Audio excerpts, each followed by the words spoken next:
नमस्कार, राज्यवर medical counselling सेंटरमध्ये तुमचं स्वागत आहे। आज आपल्याला या व्हिडिओमध्ये doctor Vedprakash Patil Ayurved medical college and research institute Jalna या कॉलेजचं फी स्ट्रक्चर आपल्याला या ठिकाणी बघायचं आहे। हे जे फी स्ट्रक्चर आहे हे अकॅडमिक इयर 2024-25चं फी स्ट्रक्चर आहे। 2025-26 मध्ये सुद्धा जवळपास सेम फीस असेल। 2025-26चं जे काही फी स्ट्रक्चर आहे, ज्यावेळेस ॲक्च्युअल ॲडमिशन प्रोसेस चालू होईल त्यावेळेस कॉलेजच्या वेबसाईटवर त्या ठिकाणी अपलोड केलं जातं कॉलेजकडून। सध्याला 2024-25चं फी स्ट्रक्चर अवेलेबल होतं आणि बऱ्याचशा विद्यार्थ्यांचा आणि पालकांचा प्रश्न होता की सर महाराष्ट्र राज्यातील BMS कॉलेजचं फी स्ट्रक्चरविषयी माहिती सांगा। त्या अनुषंगानं आपण हे व्हिडिओ या ठिकाणी बनवत आहोत। तर हे जे कॉलेज आहे हे जालनापासून त्या ठिकाणी जवळपास 7 ते 8 किलोमीटर अंतरावर असलेलं हे कॉलेज आहे। रेवगा रोड रोहनवाडी या ठिकाणी हे त्या ठिकाणी कॉलेज आहे। जालना जो काही सिटी आहे, जालना सिटीपासून 7-8 किलोमीटर अंतरावर असणारं हे कॉलेज आहे। त्याचप्रमाणे एनशायझम जे आहे न्यू दिल्ली या मार्फत त्या ठिकाणी या कॉलेजला A+ ग्रेड मागच्या वर्षी त्या ठिकाणी देण्यात आलेला होता। इन्फ्रास्ट्रक्चर चांगला आहे, कॅम्पस चांगला आहे। तर या कॉलेजचा जर मागच्या वर्षीचा आपण कटऑफ बघितला तर हायर साईडला त्या ठिकाणी मुलांना मार्क असल्यामुळे हाय साईडला गेलेला आहे। पण 2025 मध्ये किती कटऑफ जाऊ शकतो, ज्यावेळेस ॲक्च्युअल SML लिस्ट येईल त्यावेळेस आपण या कॉलेजचा कटऑफ सुद्धा सांगूयात। तर आपण या ठिकाणी जर बघितलं तर या फर्स्ट ग्रुप ए मध्ये ट्युशन फी, डेव्हलपमेंट फी आणि टोटल फीस दिलेली आहे। त्याच्यानंतर डिपॉझिट दिलेलं आहे जी की वन टाइम फीस आहे। ग्रुप बी मध्ये insurance, hostel fee, mess fee, bus fee दिलेली आहे आणि टोटल फीस दिलेली आहे। तर हॉस्टेल फी, मेस फी या ठिकाणी दिलेली आहे। हॉस्टेल या ठिकाणी ऑप्शनल आहे। जर विद्यार्थ्यांना हॉस्टेल घ्यायचं असेल तर त्या ठिकाणी किती फीस पे करावी लागेल या ठिकाणी तुम्ही बघू शकता। फर्स्ट आपण बघूया ओपन कॅटेगरीसाठी ट्युशन फी आहे 1,80,343, डेव्हलपमेंट फी 19,657, टोटल 2 लाख एवढी फीस या ठिकाणी ओपन कॅटेगरीसाठी आहे।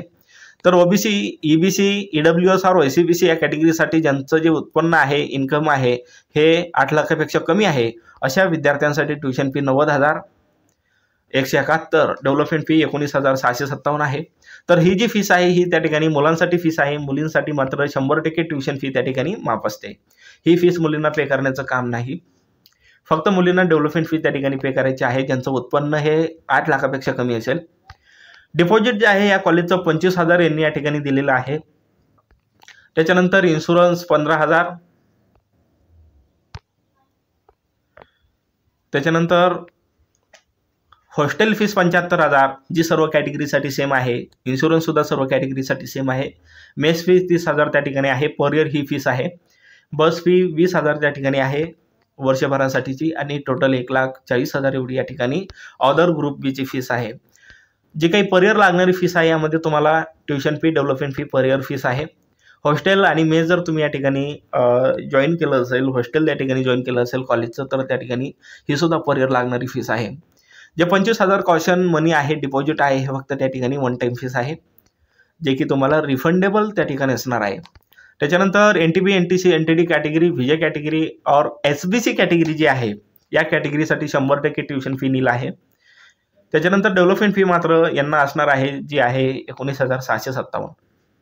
त्याच्यानंतर SC ST कॅटेगरीसाठी जी फीस आहे ही त्या ठिकाणी ट्युशन आणि डेव्हलपमेंट फी दोन्ही सुद्धा नील आहे। तर मॅक्झिमम असे कॉलेजेस आहे ज्या कॉलेजेसमध्ये जरी त्यांनी कॅटेगरीची फीस दिलेली असेल तरीसुद्धा विद्यार्थ्याकडून मात्र ओपन कॅटेगरीची फीस त्या ठिकाणी आकारण्यात येते। नंतर मात्र त्यांना स्कॉलरशिप त्या ठिकाणी त्यांच्या कॅटेगरीनुसार येणार आहे।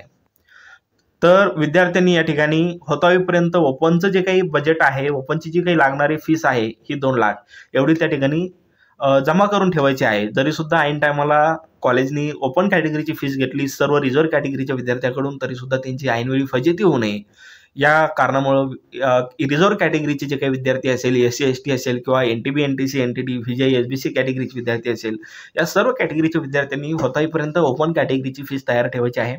कारण महाराष्ट्र राज्यातील मॅक्झिमम कॉलेजेस जे आहे हे त्या ठिकाणी ओपन कॅटेगरीची फीस घेतात। नंतर मात्र तुम्हाला तुमची स्कॉलरशिप तुमच्या अकाउंटला जमा होणार आहे।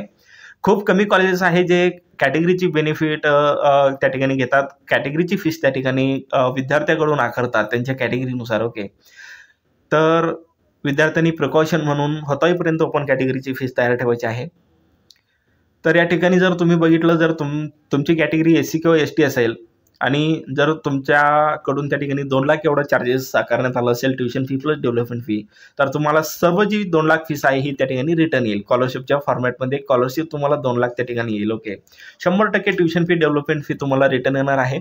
जर NTB, NTC, NTD, व्हीजे किंवा SBC कॅटेगरी असेल आणि तुमच्याकडून जर 2 लाख फीस घेतली तर तुम्हाला 100% जी काही ट्युशन फी आहे 1,80,343 एवढी रिटर्न येईल. मात्र जी काही डेव्हलपमेंट फीस असेल ही मात्र त्या ठिकाणी रिटर्न येणार नाही. विद्यार्थ्यांनी याची नोंद घ्यायची आहे. सर्व कॅटेगरीसाठी त्या ठिकाणी डिपॉझिट सेम आहे. Hostel fee, mess fee, bus fee त्या ठिकाणी सेम आहे. विद्यार्थ्यांनी याची नोंद घ्यायची आहे. तर या कॉलेजची जे काही इन्स्टिट्यूशनल कोटा मॅनेजमेंटची फीस आहे ही ट्युशन फी 5,41,029 एवढी आहे. डेव्हलपमेंट फी 58,971 आहे आणि 6 लाख टोटल फीस आहे. ज्याही विद्यार्थ्याला या doctor Vedprakash Patil Ayurved medical college and research institute Rohanwadi Jalna या कॉलेजमध्ये मॅनेजमेंट मार्फत ॲडमिशन घ्यायचं असेल त्या विद्यार्थ्यांना पर इयर त्या ठिकाणी 6 लाख एवढी फीस पे करावी लागणार आहे. हॉस्टेल मेस फी मात्र सर्व कॅटेगरीसाठी सर्व कोटासाठी सेम आहे. फक्त 6 लाख एवढी मॅनेजमेंट फीस या कॉलेजकडून आकारण्यात येते. आणि ही जी काही फीस आहे ही त्या ठिकाणी पर इयर लागणार फीस आहे. वर्षाला 6 लाख म्हणजे 4.5 वर्षे तुम्हाला ही फीस त्या ठिकाणी पे करावी लागणार आहे. तर जवळपास 25 ते 30 लाखापर्यंत हे बजेट त्या ठिकाणी जाऊ शकतं. तर ज्याही विद्यार्थ्यांना जस्ट ते विद्यार्थी क्वालिफाय आहे, 144पेक्षा जास्त मार्क आहे असे विद्यार्थी या मॅनेजमेंट कोटामधून त्या ठिकाणी या कॉलेजमध्ये ॲडमिशन नक्की घेऊ शकता. तर हे जे कॉलेज आहे हे doctor Vedprakash Patil Ayurved medical college and research institute, Revgaon road, Rohanwadi, taluka जिल्हा जालना या ठिकाणी हे कॉलेज आहे. ही जी फीस आहे 2024-25ची फीस आहे. याच्यानंतर आपण नेक्स्ट कॉलेज बघूयात.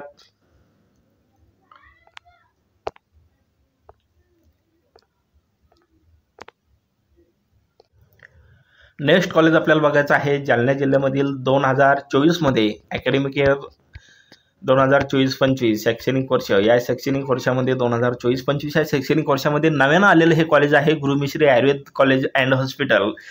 राऊंड 2 मध्ये आलेलं हे मागच्या वर्षी आलेलं कॉलेज आहे. हे जे कॉलेज आहे हे जालना जिल्ह्यापासून जवळपास 15 ते 18 किलोमीटर अंतरावर आहे. छत्रपती संभाजीनगर जालना हा जो काही नॅशनल हायवे आहे या नॅशनल हायवेवर हे कॉलेज आहे. सेलगाव तालुका बदनापूर जिल्हा जालना या ठिकाणी हे कॉलेज आहे. नॅशनल हायवेवर हे त्या ठिकाणी कॉलेज आहे. 2024 मध्ये नवीन आलेलं कॉलेज आहे. याची इंटेक कॅपॅसिटी त्या ठिकाणी 60 एवढी दिलेली आहे. त्याच्यानंतर या कॉलेजचं जर आपण फी स्ट्रक्चर जर बघितलं तर या कॉलेजचं फी स्ट्रक्चर तुम्ही या ठिकाणी बघू शकता. ट्युशन फी जी आहे ओपन EWS कॅटेगरीसाठी 1,59,000 एवढी आहे. Development fee 15,909. OBC कॅटेगरीसाठी या ठिकाणी फीस बघू शकता. जी काही टोटल अमाऊंट आहे tuition fee plus development fee ही 95,455 एवढी लागेल. त्याच्यानंतर SC ST साठी नील आहे. ट्युशन फी डेव्हलपमेंट फी नाही आहे. आणि अदर ज्या कॅटेगरी आहे ज्यांना त्या ठिकाणी फक्त 10% फीस असते, फक्त डेव्हलपमेंट फी असते, ज्यामध्ये VJ category, NTB, NTC, NTD या कॅटेगरी येतात. या कॅटेगरीसाठी फक्त 15,999 एवढी फीस आहे. अदर फीस त्या ठिकाणी तुम्ही बघू शकता. फर्स्ट इयर BMSची ही फीस आहे, फक्त 1 वर्षाची फीस आहे. आणि सध्याला जे काही BMS आहे हे मात्र फर्स्ट इयर 1.5 वर्षाचं, सेकंड इयर 1.5 वर्षाचं, थर्ड इयर 1.5 वर्षाचं आहे. आणि ही जी काही फीस आहे ही 1,75,000 ही ओपन कॅटेगरीची फक्त 1 वर्षाची फीस आहे. त्याच्यानंतर उरलेल्या 6 महिन्याची जी काही फीस आहे रिमेनिंग 6 मंथ्स फीस डिटेल या ठिकाणी दिलेली आहे. तुम्ही बघू शकता. ती तुम्हाला फी लागणार आहे 79,546. तर 1.5 वर्षाची जी काही फीस आहे 1,75,000 प्लस 79,546 एवढी फीस तुम्हाला त्या ठिकाणी 1.5 वर्षासाठी लागणार आहे. त्याच्यानंतर अदर फीस या ठिकाणी तुम्ही बघू शकता कोणत्या कॅटेगरीसाठी किती आहे. ओपन EWS कॅटेगरीसाठी 47,500, OBC कॅटेगरीसाठी त्या ठिकाणी 43,750 आहे. आणि SC ST कॅटेगरीसाठी 43,750 आहे. ज्याच्यामध्ये लायब्ररी फीस, लायब्ररी कार्ड आहे, MUHS एलिजिबिलिटी फीस आहे, ERP फीस आहे, college software fee, library fees, library card, college internal exam fees आहे, blood test, CBC, gymkhana sport fees आहे, इंटरनेट फीस आहे, कॉशन मनी डिपॉझिट जे की 25,000 सर्व कॅटेगरीसाठी सेम आहे. तर ही फीस या ठिकाणी दिलेली आहे. हे जे काही कॉलेज आहे हे मागच्या वर्षी नवीन आलेलं गुरुमिश्री आयुर्वेद कॉलेज अँड हॉस्पिटल या कॉलेजच्या लगतच त्या ठिकाणी या कॅम्पसमध्ये गुरुमिश्री होमिओपॅथिक मेडिकल कॉलेज जे की जुनं कॉलेज आहे, मात्र BMSचं कॉलेज नव्यानं चालू झालेलं या ठिकाणी कॉलेज आहे. या कॉलेजमध्ये जर तुम्हाला ॲडमिशन घ्यायचं असेल तर तरीसुद्धा विद्यार्थ्यांनी त्या ठिकाणी ओपन कॅटेगरीची फीस होतापर्यंत तयार ठेवावी लागणार आहे. मागच्या वर्षीसुद्धा ओपन कॅटेगरीची फीस या विद्यार्थ्याकडून आकारण्यात आलेली आहे अशी माहिती आपल्याकडे आहे. त्यामुळं BMSला जर तुम्हाला ॲडमिशन घ्यायचं असेल, महाराष्ट्रातील कोणतेही कॉलेज जर तुम्हाला भेटत असेल होतापर्यंत BMSचं ॲडमिशन घेता असताना त्या ठिकाणी ओपन कॅटेगरीची फीस तयार ठेवणं गरजेचं आहे. जर कॅटेगरीची फीस त्या ठिकाणी तुमच्याकडून करण्यात आले तर चांगलीच गोष्ट आहे, परंतु जर ओपन कॅटेगरीची फीस घेतली तर मात्र तुमची फजिती होऊ नये. त्यामुळं आतापासूनच या ठिकाणी या गोष्टीची दक्षता तुम्हाला घ्यायची आहे. तर हे कॉलेज जे आहे हे गुरुमिश्री Ayurved college and hospital, Selgaon, 15 ते 18 किलोमीटर अंतरावर जालनापासून हे कॉलेज आहे. जालना छत्रपती संभाजीनगर या नॅशनल हायवेवर असणारं हे कॉलेज आहे. व्हिडिओ आवडल्यास व्हिडिओला लाईक करा, चॅनलला सबस्क्राईब करा आणि गरजू मुलांना हा व्हिडिओ त्या ठिकाणी शेअर करा. या ठिकाणी आपण थांबूया. धन्यवाद.